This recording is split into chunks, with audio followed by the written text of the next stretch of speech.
आइए आरोह गद्यखंड प्रथम पाठ कहानी नमक का दरोगा के प्रश्न संख्या 3 की चर्चा करते हैं। प्रश्न में पूछा गया है कि कहानी के लगभग सभी पात्र समाज की किसी न किसी सच्चाई को उजागर करते हैं। निम्नलिखित पात्रों के संदर्भ में पाठ से उस अंश को उद्धृत करते हुए बताइए कि यह समाज की किस सच्चाई को उजागर करते हैं। पहला है वृद्ध मुंशी, दूसरा वकील और तीसरा शहर की भीड़। तीनों का क्या क्या रोल रहा और इससे समाज की किस सच्चाई का पता लगता है, ये हमको इस कहानी के आधार पर बताना है। इस प्रश्न में तो उत्तर में लिखेंगे कहानी के यह पात्र निम्न प्रकार से समाज की किसी न किसी सच्चाई को उजागर करते हैं। पहला आपसे पूछा गया था वृद्ध मुंशी जी का चरित्र, तो वृद्ध मुंशी के चरित्र से समाज के भ्रष्ट चरित्र का परिचय मिलता है, क्योंकि अपने ज़माने में वो भी भ्रष्टाचार करते थे और रिश्वत लेते थे। वृद्ध मुंशी अर्थात मुंशी बंशीधर के दरोगा बंशीधर के पिताजी। आजकल बड़े बूढ़े माता पिता सभी भ्रष्टाचार करने में जरा सी भी शर्म महसूस नहीं करते। वे अपने बच्चों को भी रिश्वतखोरी या ऊपरी आय कमाने की सलाह देते हैं। कहानी में भी वृद्ध मुंशी अपने पुत्र वंशीधर को ऊपरी आमदनी कमाने की सलाह देते हैं। जैसे अब हम अगर कहानी का अध्ययन करेंगे तो हमें निम्न दृष्टांत सामने मिलेंगे जो कि लेखक ने लिखे हैं अपनी कलम से, कि मुंशी जी कहते हैं अपने पुत्र वंशीधर से कि नौकरी में ओहदे की ओर ध्यान मत देना, यह तो पीर का मजार है, निगाह चढ़ावे और चादर पर रखनी चाहिए, ऐसा काम ढूंढना जहाँ कुछ ऊपरी आय हो। उन्होंने नौकरी को पीर का मजार बताया है कि जहाँ चढ़ावा और चादर आए उस पर नज़र रखो। इसलिए कोई भी नौकरी ढूंढना तो ऐसी ढूंढना जहाँ पे रिश्वत मिलती हो। फिर वो कहते हैं आगे समझाते हुए कि गरज वाले आदमी के साथ कठोरता करने में ही लाभ है, अर्थात जो आदमी मजबूर हो उसके साथ सख्ती से पेश आओ तो तुमको फायदा मिलेगा। जैसा आजकल अदालत में होता है, वकील लूटता है अपने मजबूर मुवक्किल को, डॉक्टर लूटता है अपने मजबूर मरीज को, और इसी तरह से पुलिस लूटती है निर्दोष व्यक्ति को।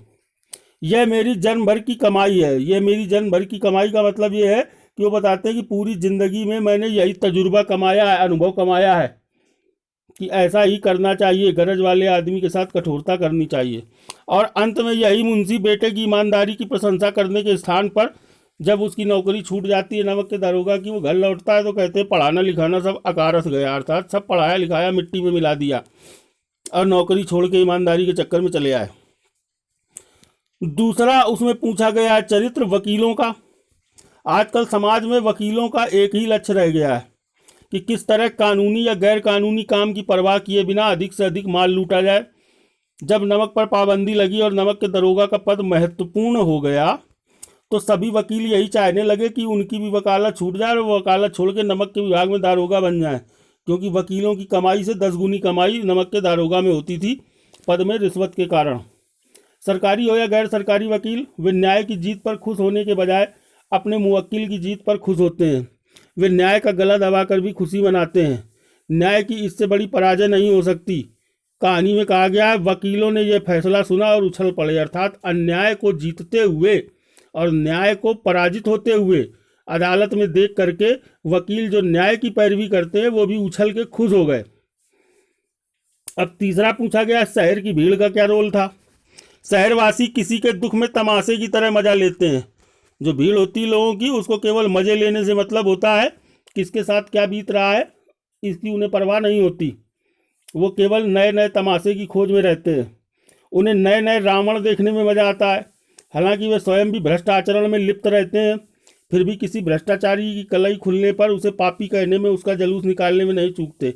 अर्थात जनता भी, भीड़ भी अपनी गलतियां नहीं देखती, किसी एक को टारगेट करके लक्ष्य बना करके उसका दोषारोपण करने में जुट जाती है। जब दूसरे दिन पंडित अलोपी दीन अभियुक्त होकर हाथों में हथकड़ियां, हृदय में ग्लानि, क्षोभ से भरे हुए, लज्जा से गर्दन झुकाए अदालत की तरफ चले। ये कहानी का वर्णन सुना रहे हैं आपको जो लेखक ने लिखा है कि दूसरे दिन पंडित अलोपी दीन अभियुक्त होकर हाथों में हथकड़ियां, हृदय में ग्लानि और क्षोभ भरे, लज्जा से गर्दन झुकाए अदालत की तरफ चले तो सारे शहर में हलचल मच गई। मेलों में कदाचित आंखें इतनी व्यग्र न होती होंगी, अर्थात जब मेले में हम जाते हैं तो दुकानें देखने और मेले की चमक दमक देखने में इतना हमारी आंखें रुचि नहीं लेती जितना उस दिन आलोपी दीन को देखने के लिए सड़कों में भीड़ जुट पड़ी थी। भीड़ के मारे छत और दीवार में कोई भेद न रहा। इतनी भीड़ थी कि यही दिखाई नहीं देता था कि मकान की दीवार कहाँ है। साथ छतों में भी लोग खड़े थे और एक दूसरे के कंधे पे चढ़कर सड़कों के किनारे भी लोग खड़े थे। तो ये स्थिति थी शहर की भीड़ की। इस प्रकार इस उत्तर में हम तीनों का किरदार कहानी की दृष्टि से स्पष्ट करेंगे।